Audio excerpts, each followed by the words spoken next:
भारतीय नौसेना की ताकत से दुनिया वाकिफ है। भारत की नौसेना न सिर्फ समुद्र की गहराई में अपनी शक्ति का एहसास कराती है, बल्कि दुनिया भर में अपनी ताकत और रणनीतिक कौशल के लिए भी जानी जाती है। और इसी सिलसिले को बढ़ाते हुए आईएनएस सुनैना को आईओएस सागर मिशन के तहत रवाना कर दिया गया है। रक्षा मंत्री राजनाथ सिंह ने कर्नाटका के करवार नौसेना अड्डे से भारतीय नौसेना की offshore patrol vessel INS Sunaina को हरी झंडी दिखाई।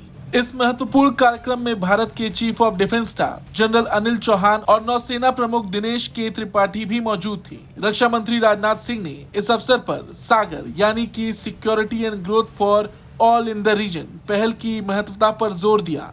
उन्होंने कहा कि ये पहल भारत की समुद्री सुरक्षा, समृद्धि और क्षेत्रीय सामूहिक सुरक्षा को सुनिश्चित करती है। आईएनएस सुनैना अब भारतीय महासागर क्षेत्र के विभिन्न देशों का दौरा करेगी, जिनमें तंजानिया, मोजाम्बिक, मॉरिशस और सेशल्स शामिल हैं। इस यात्रा के दौरान अंतर्राष्ट्रीय चालक दल को विभिन्न प्रशिक्षणों जैसे फायर फाइटिंग, डैमेज कंट्रोल और सीनमैनशिप का प्रशिक्षण मिलेगा। रक्षा मंत्री ने आगे कहा, ये सिर्फ हमारी सुरक्षा और राष्ट्रीय हितों से जुड़ा नहीं है, बल्कि ये हमारे मित्र देशों के बीच समान अधिकारों और कर्तव्यों को भी दर्शाता है। हमारी नौसेना सुनिश्चित करती है कि हिंद महासागर क्षेत्र में कोई भी देश दूसरे पर अत्यधिक आर्थिक और सैन्य शक्ति के आधार पर दबाव न डाल पाए।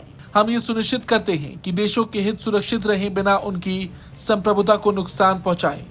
ये फ्लैग ऑफ कार्यक्रम सागर पहल के 10 साल पूरे होने के साथ साथ राष्ट्रीय समुद्री दिवस के अवसर पर हुआ। राजनाथ सिंह ने प्रधानमंत्री मोदी की महासागर पहल की भी चर्चा की, जिसे सागर की दृष्टि को और मजबूत करने के लिए लॉन्च किया गया है। अब जब भारत सागर से महासागर की ओर बढ़ रहा है, तो ये समय इस विशाल समुद्री यात्रा की शुरुआत करने के लिए सबसे उपयुक्त है।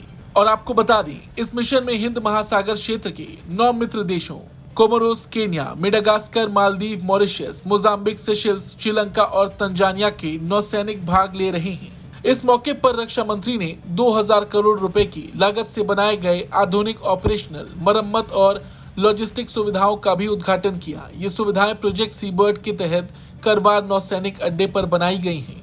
रही बात आईओएस सागर मिशन की, तो ये भारत की नेतृत्व क्षमता का प्रतीक है। भारतीय नौसेना की विशेषज्ञता और सामरिक क्षमता से इस मिशन को और बल मिलेगा।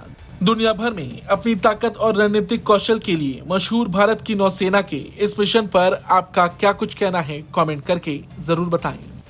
ब्यूरो रिपोर्ट, भारत तक।